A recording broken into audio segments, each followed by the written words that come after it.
Well, hello and good day to you again. Thanks for stopping by. Today's footage is dealing with some insulation. We are to the point where we've been using our little spare room as an extra hosting area, but as the winter came on, it got too cold out there. And we discovered in the fall that running some little heaters out there was not quite sufficient because the heated air just rises and escapes out the top. So this first picture is quite specifically the first attempt to start insulating that.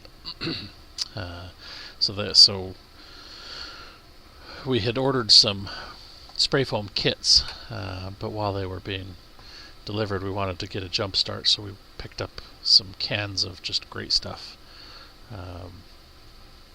Spray foam insulation, and so this is the ridge cap. I was just trying to get that sealed in to block some of the air from escaping up there. And while the ridge cap was the main focus, I had a little bit of extra, so I took a minute to fill in some of the gaps here in the door to the room. And I haven't put any battens on the door yet because we haven't decided if this is a temporary door or if this is something that we'll actually use permanently. I'm leaning towards it still being temporary, but who knows, we'll see. I heard once that there's nothing more permanent than a temporary fix on a farm. And just polishing off that last can, I actually went around and filled some of the roof gaps from the outside as well. Again, just to try and keep as much air from getting out as possible. So to test that and make sure we had some decent heaters, we actually tried a new propane heater that was rated at 40,000 BTU. And you can see there on the wall on the right that I also got a few of the larger gaps between the boards and the battens filled with a little bit of extra foam as well, just to polish off those cans. But we decided we needed to actually have a place to play some games, so we thought we'd test it out, and we had some Chinese dinner and played Finspan, which was my anniversary gift to Emily since it came out just in time to be so. Was actually a pretty fun game, and the one little heater there did actually do a decent job at keeping us warm enough with the roof sealed in, although it made it pretty clear that we definitely needed to finish getting the insulation done, so we'd not burn through as much propane. And speaking of the propane, it is definitely possible to freeze propane tanks if you're drawing too much, because as the liquid inside is allowed to turn into a gas as the pressure releases, more liquid can then turn into a gas. That lowers the temperature of the liquid propane. And so you can see here in this next photo much more clearly there the frost line, which, while if it gets too cold you do run the risk of no longer being able to get the propane to flow properly. But if you're at that happy medium where it's flowing just enough to create a frost line and not enough to reduce the flow, it makes it super easy to tell how full or empty your tank is, because where that frost line is, that's the top of the liquid level. So that was an interesting. I mean, I knew this happens, but it was just kind of interesting to actually see it so clearly. So anyway, on to the actual insulation kit. This is where we left off with prepping the floors. So all the floorboards have been pulled up and set aside, and everything's vacuumed and cleaned out. The cottonwood boards that were laid down there for critter block and to help provide something for the foam to actually stick to, were now nice and dry, as well as everything else. So it's all ready to start actually doing the pour. So I'm plugging in the tank wrap and hoping that it will somehow heat up, and that the other day when I tried it, it was a fluke. I think I checked like 5 different times to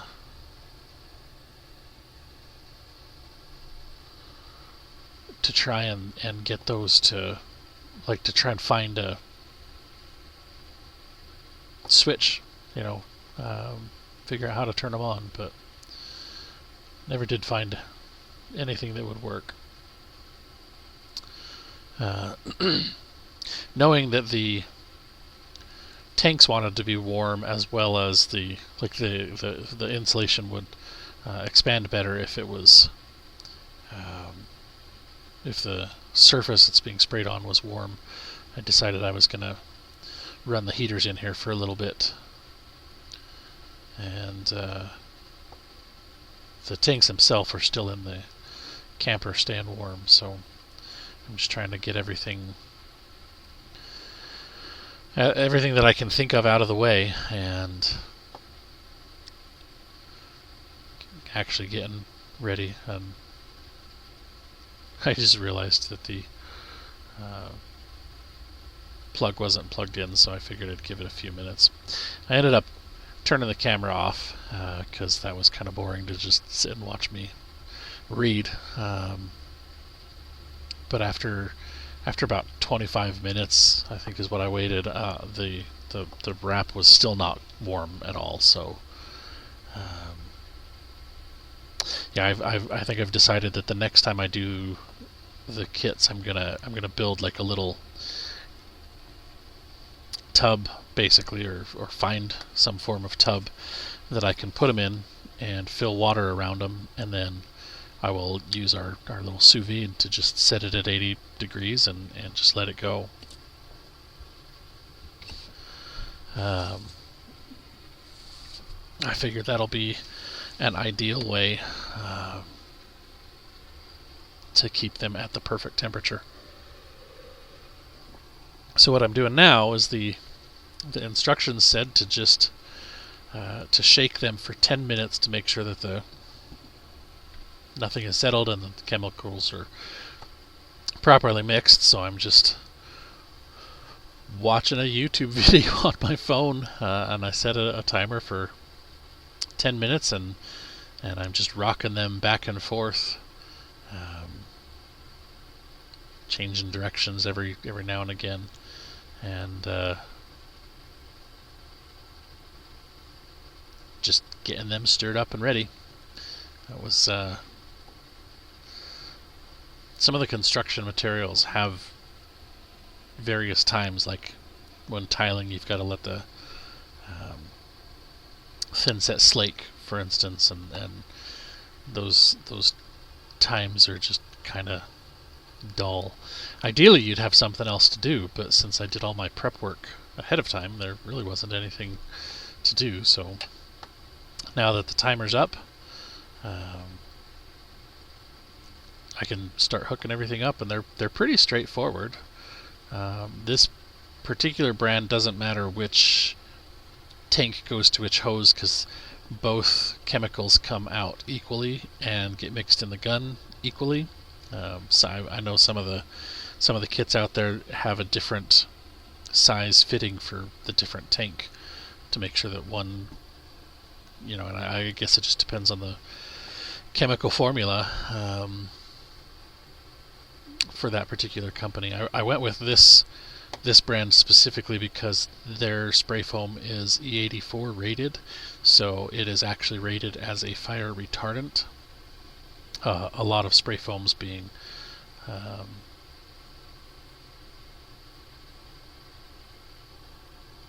once they're set, they're some kind of they're generally a polyurethane type thing, and that's a flammable thing. So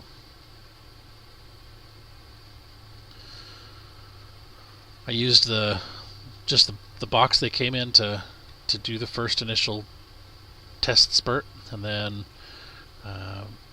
it's just a matter of getting started, and it's pretty straightforward for the most part. I mean, I started spraying each of the corners all the way around to let that start foaming, and then just filled in and let that expand, and then it only takes about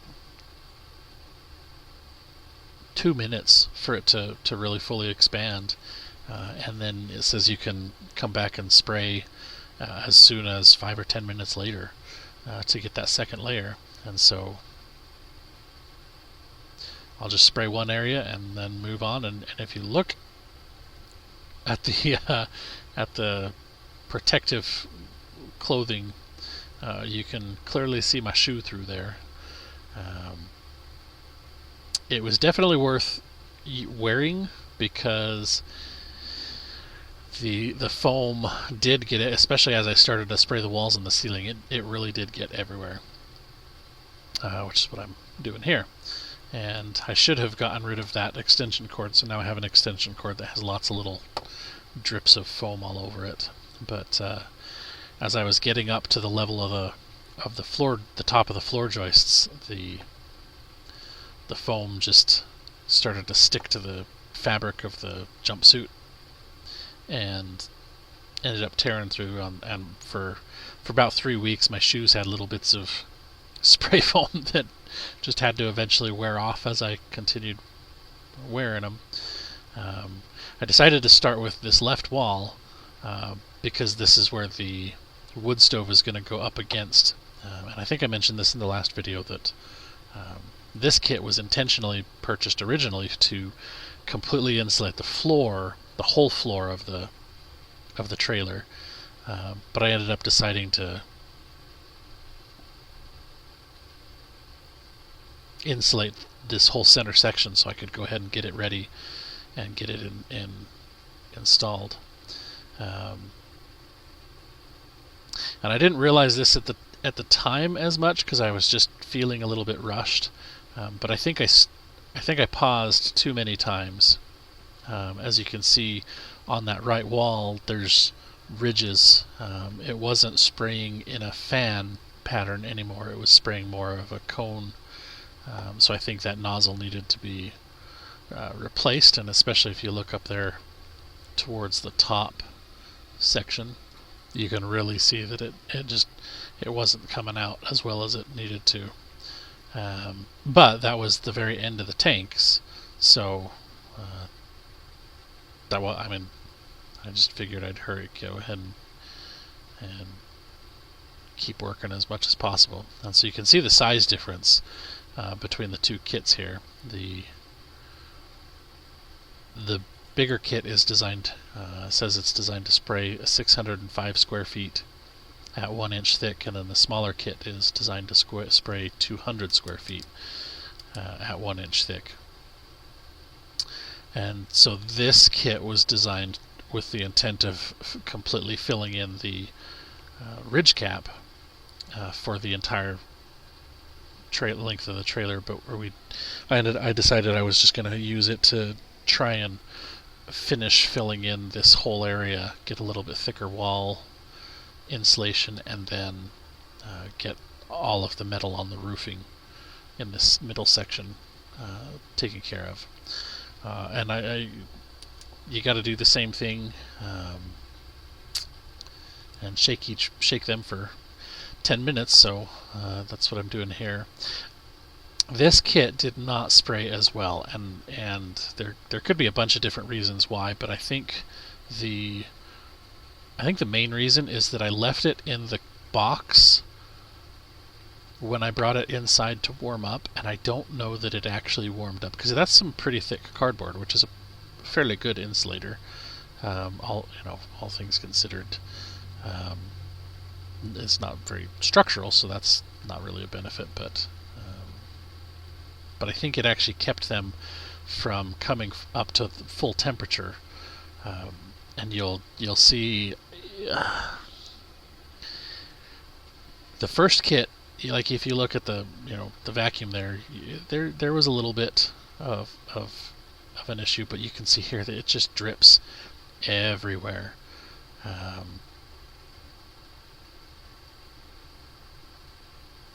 It was super messy.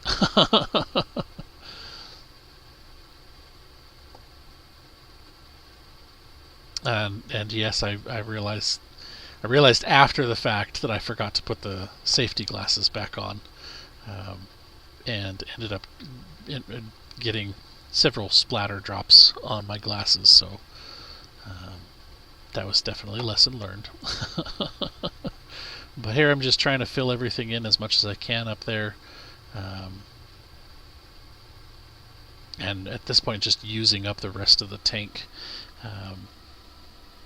In hindsight, knowing that I think that the chemicals were not warm enough, I should have gone ahead and stopped and let everything cure, and then heated them up and come out and sprayed the next section or whatever. But